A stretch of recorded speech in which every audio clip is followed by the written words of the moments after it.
C'est difficile de réparer une mauvaise réputation, hein. Une fois que tu es mal lancé, que tu es mal parti, c'est difficile de corriger parce que le bouche à oreille va vite et ça ternit ton image.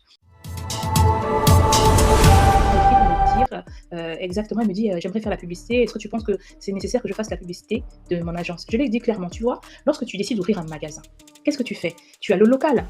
Il faudrait que tu aménages ton local. C'est-à-dire que tu organises, que tu décores, que tu prépares, chaque article, que tu aménages le magasin de telle sorte à ce que quand le client rentre, qu'il soit attiré par ta vitrine, qu'il soit attiré par, ton rangement, qu'il sache où aller quand il veut ci, quand il veut, tel ou tel article.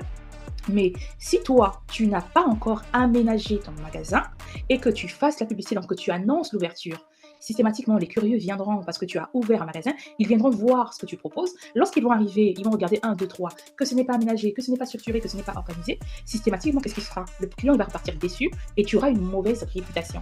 C'est difficile de réparer une mauvaise réputation, hein. Une fois que tu es mal lancé, que tu es mal parti, c'est difficile de corriger parce que le bouche à oreille va vite et ça ternit ton image.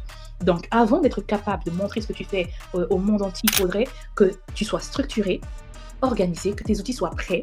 Une fois que tu as préparé ton catalogue, tu as préparé ta demande de devis, tu as préparé ton tableau de bord, tu as préparé ton cahier de charges, tu as préparé ta base de données pour les devis, que tu as préparé ton formulaire de feedback, à ce moment-là, quand tout est prêt, ben, tu lances. Parce que tu sais que même s'ils viennent 10, 20, 30, tu as les outils qu'il faut pour pouvoir mieux les gérer.